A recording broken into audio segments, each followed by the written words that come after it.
Hi, good morning and welcome to this morning's live Enter the Field of Inner Knowing. And with me today, I've got Julie Foubister, all the way from, where is it you live, Julie? In Perth. Perth Other is side of the country. yeah. How are you? I'm good, thanks. Yeah, how are you? I'm great. So Yeah. Julie and myself and Jennifer Main, who was on last week, are going to be doing a tour of Scotland with the Goddess Gathering, and the theme is Enter the Field of Inner Knowing. Now, the three of us have been put together by something, and we are going to be bringing our very unique angles of around health, healing, community, and we're going to it's going to be the three of us on day one of all the Goddess gatherings, and then we're bringing in people from the local area for the Sunday, but all under this idea that what the information that we all are seeking is actually within us, and how that's okay to say that. It's a kind of almost sounds a bit hippy dippy, theory, but what we want to do is really bring you techniques, protocols, ideas, and inspiration of how you can really tune in to your intuition and tap into that place where you can trust, and your intuition will be given different information from everyone else's. So, Julie, let's just have a brief overview of your story, because you've had quite a fascinating journey, and we've done a podcast and a live actually for people that want to hear your full story and your journey with breast cancer.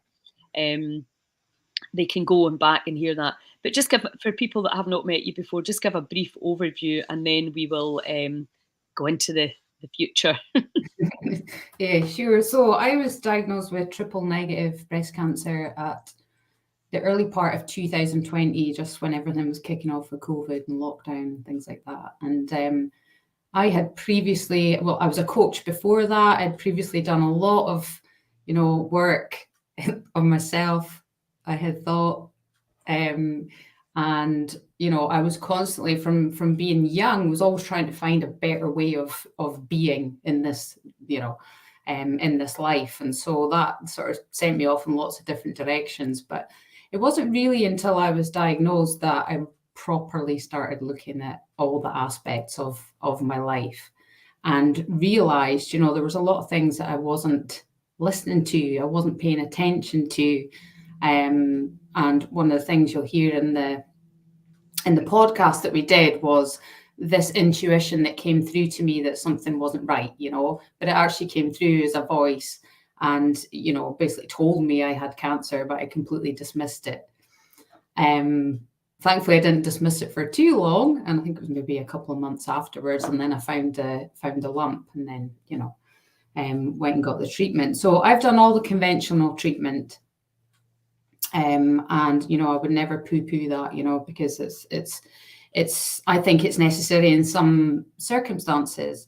But what I found through this journey is that there's so many other things that we can be doing to help ourselves. And one of my sort of main missions now is like helping people do that before they end up in a state of disease. It's like, what can we do now that can improve our health and well-being?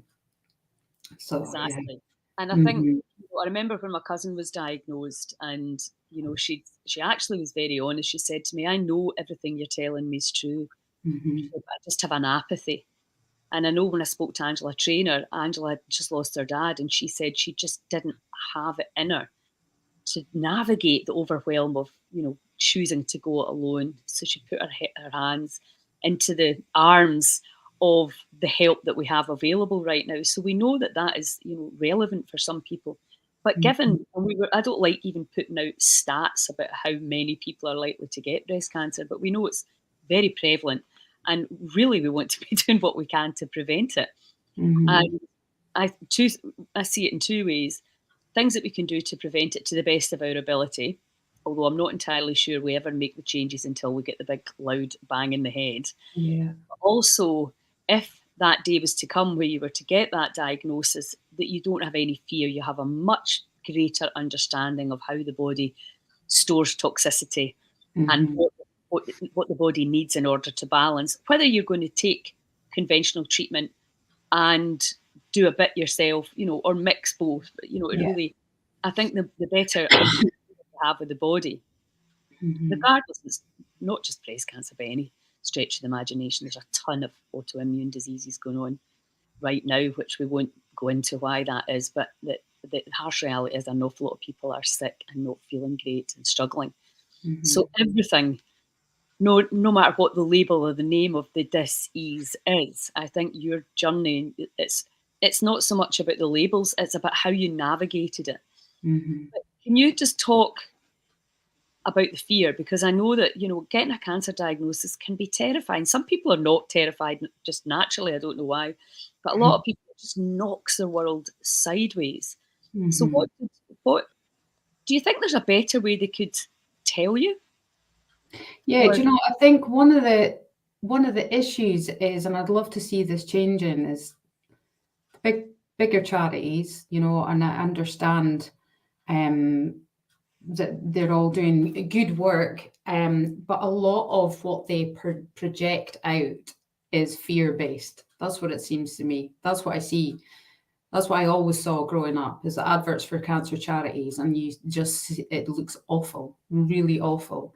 And so there's just a lot of stuff that's in our subconscious before, years and years and years before we ever get to that point of being diagnosed ourselves.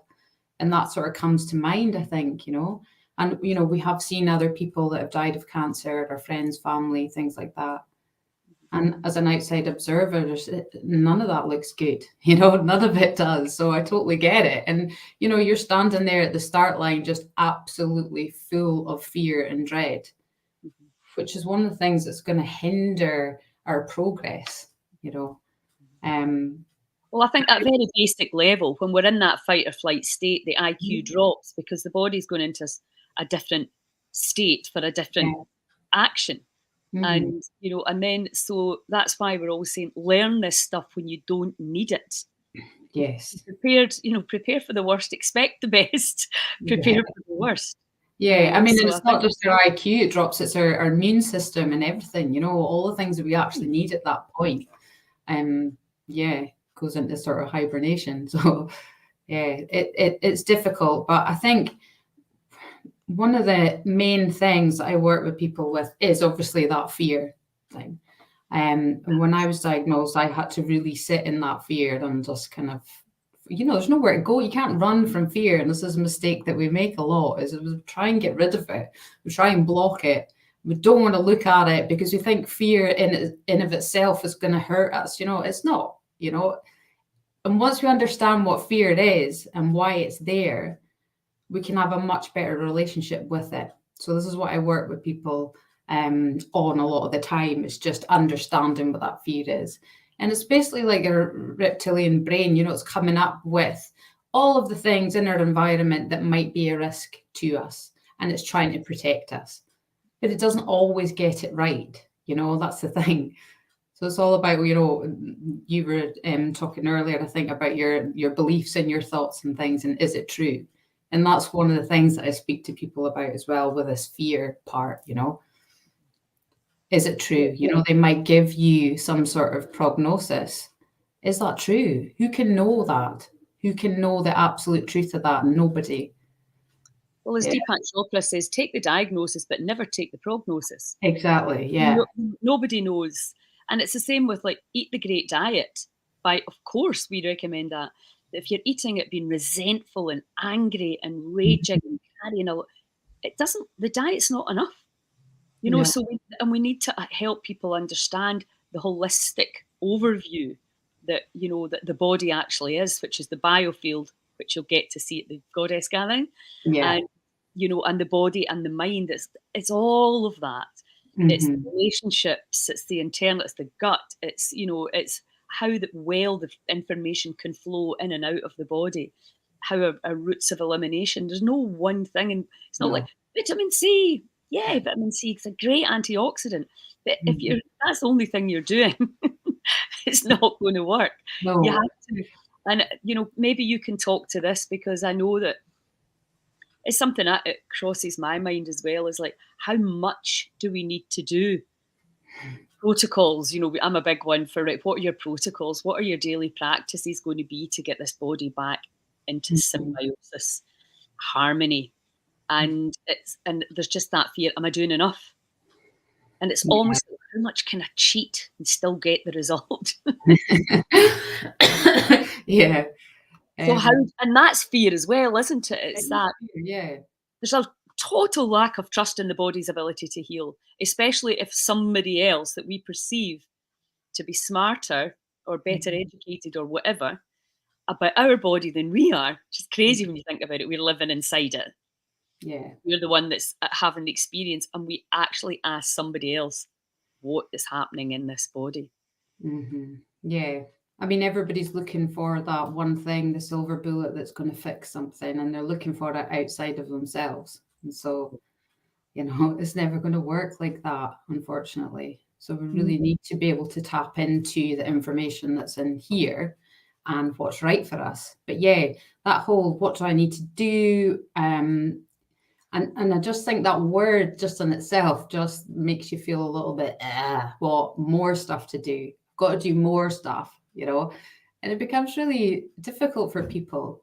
So I like to sort of flip that on its head and think, rather than what do I need to do, it's like, well, who are you going to be? Like, who do you have to be in order to live the life that you really want to live? It's not necessarily because we're so good already at doing stuff. We just do stuff all the time, and we never take the time to just sort of sit and figure out who we're being, how are we showing up. So who do you have to be in order to be healthy and happy? Who do you have to be in order to beat cancer? And just ask those sort of questions. Yeah, because it's all about shifting your perception. Yeah. Because our thinking gets stuck in these grooves, and they're not usually helpful.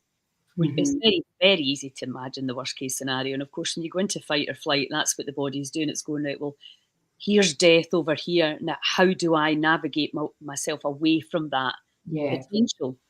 So, although it's quite a genius that helped us when we lived in the jungle, now, of course, people are, it takes over their life. A friend of mine said, I knew cancer would affect my body, but I had no idea what it would do to my mind.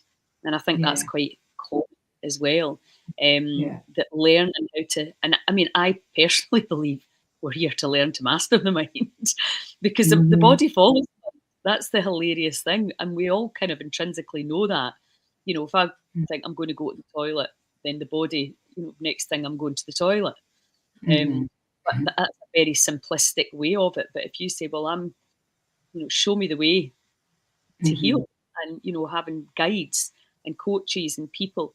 But do you find that if, because I kind of find this, people want to go around and ask a whole load of different people what the answers are, hoping they'll find something a wee bit easier from you. Is there a way that I don't need to give up wine and bread and potatoes? Yeah, no, that's true. Yeah. And something in what you said there, it made me think of this sort of point that we're all trying to avoid death. And, especially when we get a cancer diagnosis, our life becomes about avoiding death rather than truly living, and that's the main thing, the main sort of subject. And all the stuff I do, the main thread is like, how are you going to truly live your life? We shrink everything down to this avoiding death, and we forget to look at all the things that bring us joy, and forget to be in alignment with who we are. And these are the things that are actually going to help heal us. But we get rid of them, and we think, listen, that's cool, right? What you're saying, I get that, but let me just wait until I've got rid of this cancer first, and then I'll do this, and then I'll be happy, and then I'll work in these things. And it's like, no, this is what we need to do now. Absolutely. And I'm working with a fascinating human right now. She's absolutely incredible. And she said, I'm still the same person. Don't treat me any differently. Look, because it's almost like pre-diagnosis, you're you, and then post-diagnosis, everything and everybody changes around you. And that's quite challenging. Did you find that? Yeah. Yeah, I mean, people, do you know, it's a bit different because I was right in the middle of COVID. And so there was an awful lot of, you know, introspection and a lot of time just being on my own with it because, you know, other people couldn't be here, sort of thing. So I didn't see that an awful lot, but I know that it happens, you know, and it's one of the difficult things to sort of navigate as well as like other people's emotions around a diagnosis, you know, and try to stay in your own lane because Yes. other people around you are terrified for you. Absolutely, because it's your whole family gets affected. Everybody's scared Mhm. to lose Yeah, you. It's completely normal, but I yeah. think maybe we all need a wee bit of education in how to be a lot less heavy around these things and Mhm. know that we can either kind of add to the weight or we can help lift people up. And that Yeah. can be challenging, obviously, if it's depending on the story around the diagnosis or the prognosis. But Mhm. I think we have to listen to the person who's actually dealing with it and make sure that Yeah. we're and ask, because I think Sophie Sabaj, she did in her book, Cancer Whisperer, she did an email to her inner circle because she got a really heavy diagnosis, a prognosis, and they said she would probably only live 3 months. She Mhm. actually lived about 5 years after that, which is quite a lot compared to the 3 months. And she Yeah. wrote books and she wrote a course, and I met her a couple of times. She's quite an amazing woman. Um, Mhm. and she said, because everybody thought, well, she's going to die. They just didn't know what to do. Some people avoided her, so she Mhm. just wrote an email to everybody in her inner circle and said, "Don't say this. Do say this. Make me food and put it in the freezer. Bring me fresh juice. Take me for a massage. This is all the things that you can do that to help me at this really challenging time." Mhm. And I thought, Yeah. probably as a coach, that's something that you would recommend. I think people Yeah. want to help and they don't know what to say. They're not deliberately saying Mm. the wrong thing. I know a friend of mine in Malta, her uncle said to her, you're like a piece of fruit the skin looks okay, but it's rotten in the inside. Mhm. Wow. What? Jeez. Don't think out loud. Yeah. Yeah, no, that's a really good point because a lot of people want to help, but they just don't know what to do. And if you can sit down and kind of figure out what it is that you might need help with, you know, Mhm. one of the first things that I knew I was going to struggle with was food because I've just never been that great at planning what I'm going to eat and making sure I've got all the ingredients and stuff for it. It's just never been something that I've been good at, you know. I go into a supermarket, I freeze, and I just don't know what I'm doing there anymore, you know. So I asked my sister because I know she's brilliant at that sort of thing. So it's things like that, right? Who have you got in your circle that might be really good at something, you know? So she sent me menus and a shopping list and stuff like that, and that was a great help. But one thing I'd say maybe to not do is just say, hey, if you need anything, just give me a shout. Because then it's putting the onus back on the person to then sort of, you know, like, yeah, it's just putting more stress on that person. So if And there's you're something unlikely to ask for help, especially. exactly, you don't. So if there's something you yourself think, well, I could offer this, then just say that in a message, you know. Yes. I don't know if this is helpful to you, but I can, you know, drop you off. I'm going past your way every Wednesday. I can drop off some shopping. Is that of use? Yes, it is. Brilliant. It just takes it away from that person if they're unable to think about what it is that they need help with. And people do want to help, and I think back in the day, when we were getting brought up in our little housing scheme, my mum used to be out. She knew everybody, and she'd be out. She'd make scones. She'd take some to this one, take some to that one. If somebody wasn't well, if you were at home and you knew everybody, these things you automatically helped out. Oh, you're not Mhm. well, and you're going into hospital. I'll take the kids. I'll take the kids to school. But the reality is, people are working now. Might not even know your neighbours. So we have to organise it in a slightly different way. And I think most people will, if they want to help you, especially obviously if you're close, Mhm. family, etc., and knowing exactly what to do just makes it a lot easier. Yeah. And I've Yeah. often thought, when we get the Heal Scotland healing community place, much I would like to be Bob Dylan's house in Cairngorm National Park. Yeah. It would be, it'd be nice just to get the family along, or the family and close friends, so that everybody's in the solutions, Yeah. and how we can all, because it's so much nicer to do it together. It's Who's fantastic. been doing this? He's been putting people into groups to support each other, and I'm definitely going to be doing that too. Oh, yeah, brilliant. And it is really hard. And I think the carers, they kind of get a bit forgotten as well, as like the people that are, looking after people who are very, very sick, and they're putting everything on hold, for that person. And very rarely people will stop and ask them how they're doing, how are they coping. So I think that's part of it that's being missed as well, is really looking after the people that are at the forefront of. Yeah, we have a brilliant charity here. That it was a woman whose husband was diagnosed with motor neurons, and there was nowhere for her to go, and nobody to help her, whatever that means. She was floundering, and she set up a charity which is now like mobbed, which is caring for the carers. So absolutely, and I think unless you have been caring for somebody, you probably don't really fully understand how hard it is. I certainly didn't.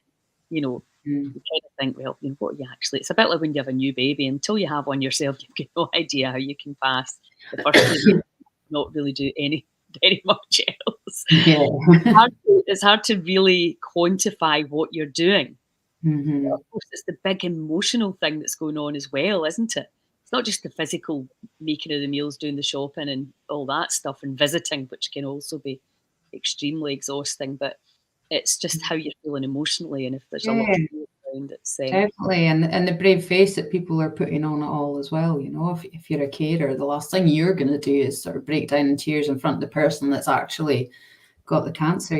So there's a lot of pushing down of emotions, and then what happens to that after? If they pass away or whatever, what happens to that? Just yes, yeah. And that's really key. I think I always talk about it like put the bin out every night, the emotional bin, because if you leave it all in there, what eventually is like, ignore that just now, have another glass of wine, another coffee, buy something else, distract yourself rather than go feel it, heal it, feel it, heal it, feel it, heal it, feel it, heal it. Yeah. Yeah, exactly. And that's a whole new level of understanding as well. Around how everybody is within the relationships, and who's doing the most to help and who's doing the least to help. There's all of that stuff going on as well, isn't there? Yeah. We're kind of crazy as humans. And I think we really need to be discussing this kind of stuff as we see what's needed in our communities. Get this stuff on the carpet and say, look, it's okay to talk about it. Create spaces where people can come and let off steam, because sometimes you do need to have a good, lay off. Because that doesn't, you don't want to be holding that in either. No, I found out at the weekend when I was at a retreat, I found out there's such a thing as a rage room. Oh, is there? Cool. Yeah. And so if you've got stuff you need to get rid of, you can go to this rage room, and it's set up like, I don't know, lots of different things, but set up like a kitchen, loads of stuff, and you can just go in and smash everything up. Need to have a dancing about that. He'd love that. Yeah. So anyway. Fantastic. So I know that you're like me. There's always, you're on to the next new learning. I mean, I think we're living in such a phenomenally exciting time in terms of people that like to learn. Because we can do it in our own time. We can do a lot of it for free, because there's so much information that you can gather online. I do a lot of my breath work along with videos on YouTube, because it fit it in my own time. And a lot of people maybe don't have the financial capacity at this stage, at this moment in time, to lay out even 10, 15 pounds class.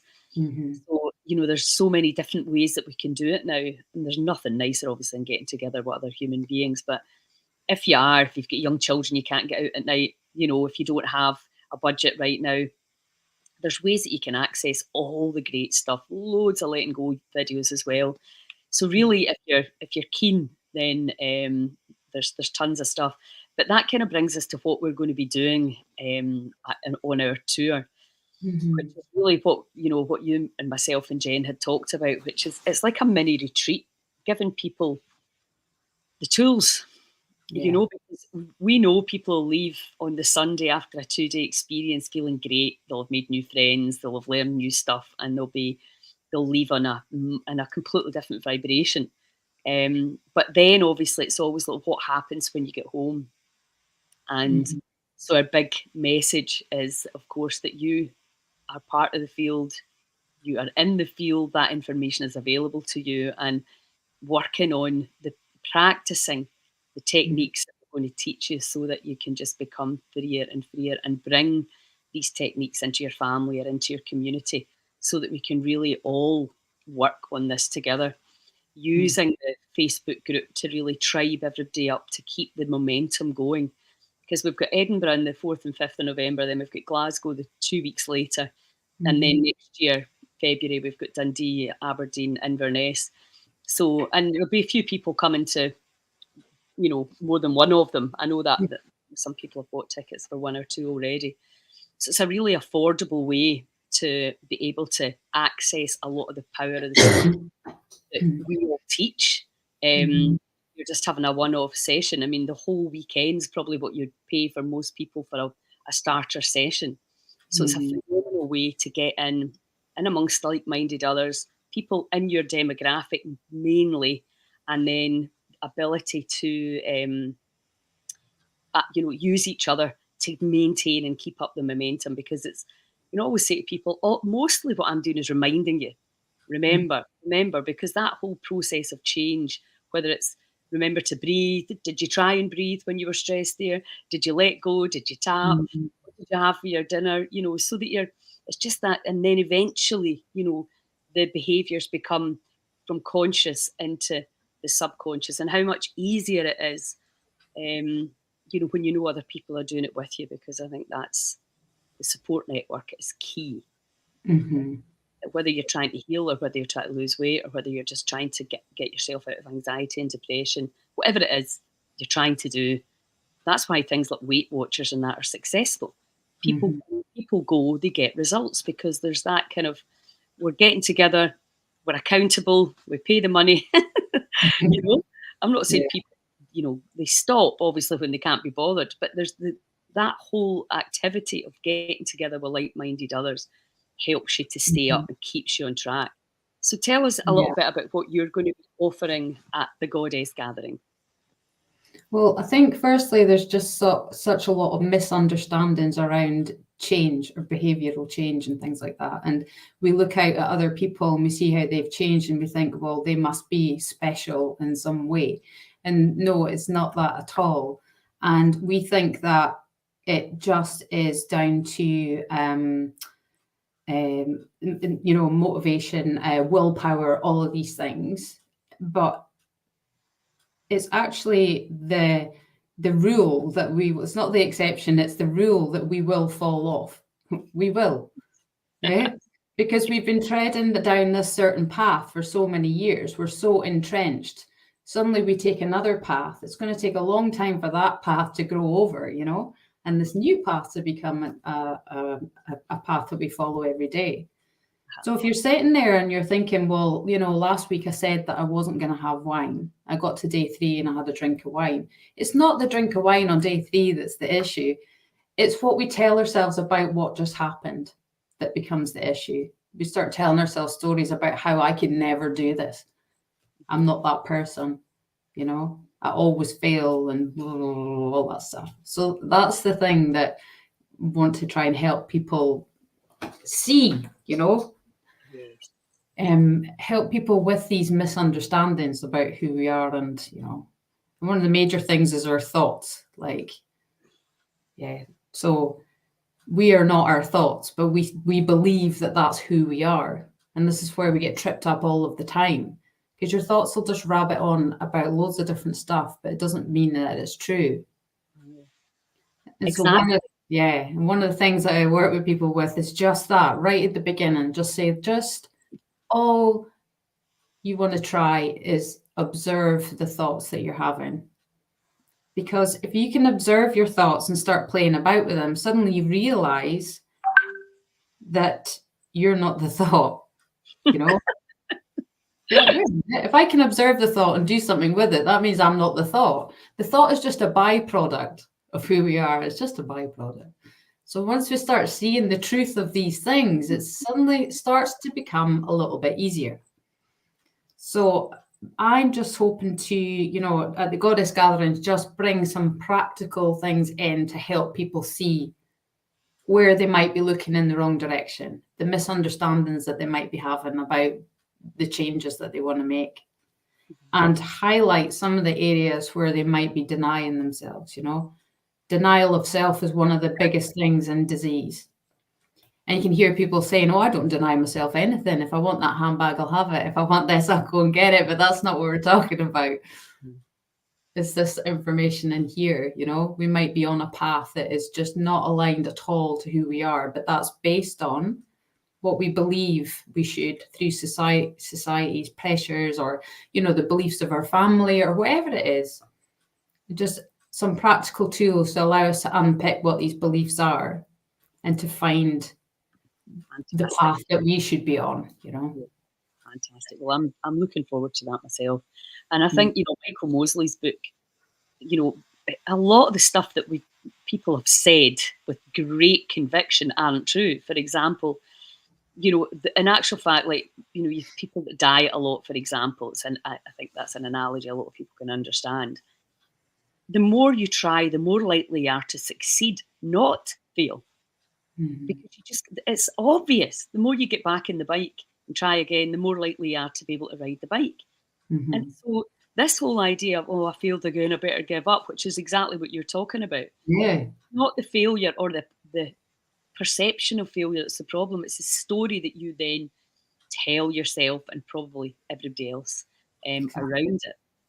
Mm-hmm. And catch yourself. And I think, that's that whole thing, this friend of mine that was telling me that he just found mindfulness, and I was just going, oh my God, that's hilarious. And he was saying, that's been there his whole life and he's never used it, and how much easier it is. And, we were saying this is why it has to be taught in schools. Yeah. But also, I suppose at some level you have to be able to hear it, and you have to be willing and open, because so many people, it's difficult to look at things a different way, isn't it? Yeah. And like I said earlier, I've been reading this stuff, learning this stuff since I was early 20s, right? Now, there's a difference between intellectually understanding something and really knowing something. And the information that you carry along with you, you know it, but it'll take things in your life for it to really become part of who you're being. And I think for me, the cancer diagnosis was the thing that everything just started clicking into place. Right. Okay. I get that now. I get it. Yeah. Well, it's like, they say that in any form of addiction, we all have to go to that dark night of the soul. And often that the diagnosis can be the thing that takes you there. And that's when you just have to almost at some way surrender. Right. Okay. How am I going to navigate back from this? Yeah. Rather than being overwhelmed and thinking that you're not good enough and judging yourself and all the stuff that we do. I was just watching a woman who'd had fibromyalgia, and how she eventually realised it was the emotional side.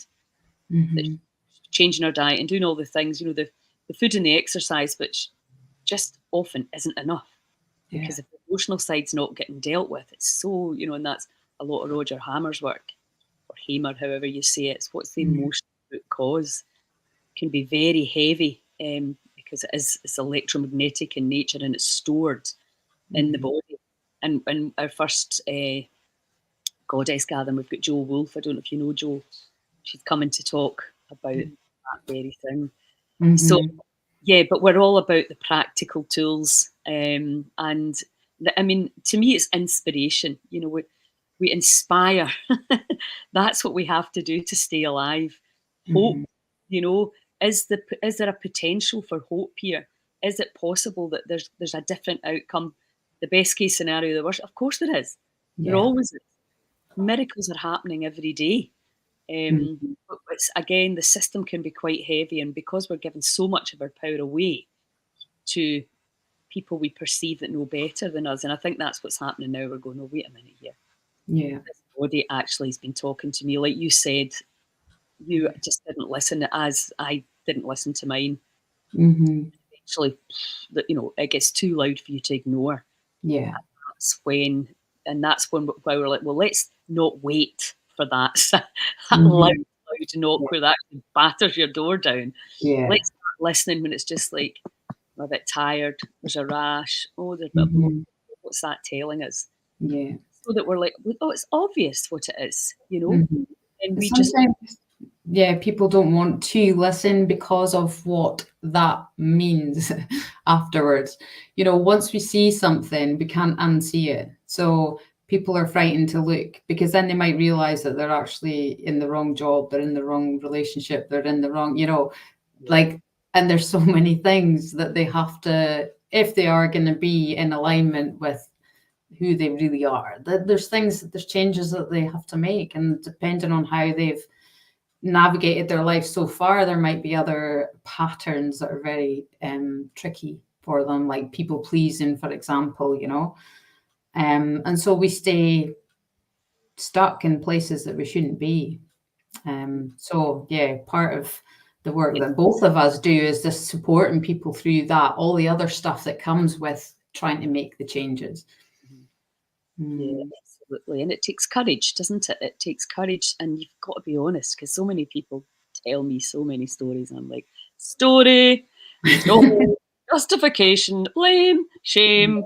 Listen to it. Come on, we need to own it. We need to be absolutely honest, because you can lie to me all you want, but the cells, you can't lie to the body.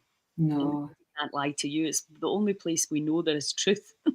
Mm-hmm. So we have to go. So if you're eating, a ton of sugar and telling me you're drinking fresh juice, Mm-hmm. It's just crazy to think that and that's, I think, a big part of it is, and are you ready and willing? And also, I think there's a kind of speed that you can do it at as well. It's very tempting to go, I need to change everything. And then, of course, that becomes a lot more debilitating. Yeah. The reality is, if you have got children and you have got a job and you are tired, you have to just go, right, what feels right for me to change at this moment in time? Yeah. Just to the body and get into that place of trust. Mm-hmm. Rather than, when I did Gerson, which is without a shadow of a doubt the most, what's the word? Radically different way of eating that I've ever done. Mm-hmm. So I was going to say challenging, but it wasn't actually that challenging for me, because I'm pretty good at going, well, I'm going to do that and that's it. I decide I'm going to fast, I just fast. I don't greet about it, I just do it with that. But can't wait to get to the other side and see how it feels. But certainly in terms of hanging out with your pals and going out for dinner, nah. 5 months and no salt was difficult. So, I realised that, and also I'm just me in my house. It was during lockdown, I think, the first lockdown, was it? Is that true? And then also, I could afford to do it, and also I don't have anybody else to consider. I don't have anybody else in the house making nice food. So I was very aware that that's not the situation for a lot of people. Mm-hmm. So it is all about finding the protocols that not only do you know work, but that you can actually fit in without giving yourself any more additional stress. Yeah, exactly. And it's all the energy around all the stuff that you're doing as well, because if that just becomes such a bind, then what energy are you giving to your body, whilst you're taking all this stuff or doing all this stuff? I know. Yeah. But it's exciting times, because we're getting so many, more additional help, via certainly for us, technology. And I'm going to be giving you a free trial on the Genius Insight app. So these frequencies really assist, because I refuse to believe that, it's not possible for all of us to heal. We just need to find the pieces of the jigsaw and put it all together. I think it's just trying as many things as as you can, and to see what feels right for you. I've got my little Rife machine plugged in right now as we're talking, and just so like I said earlier, it's never one thing, it's lots of different things, And if you can incorporate a lot of different things into your life, then that's good. But yeah, try and do it in a way that's manageable and not gonna stress you out even more. Yeah, and be excited about it. You know, Mm-hmm. like I love my sauna blanket. I'm like, I'm going to go into my sauna blanket and do my breath work. You know, that's Mm-hmm. something I look forward to. So it's nice. There are things that you're going to go. You just have to do that. Get the diet sorted out that maybe are a bit more challenging. You know, but choose a few things that you can actually go because it's taking you to where you want to go. And Yeah. surely, if you thought in a year or 2 years' time, I'm going to be completely healed, that should be a pretty exciting thing. But Yeah. instead of that, we go, I need to do this. I don't like that. There's a lot of things that we don't like.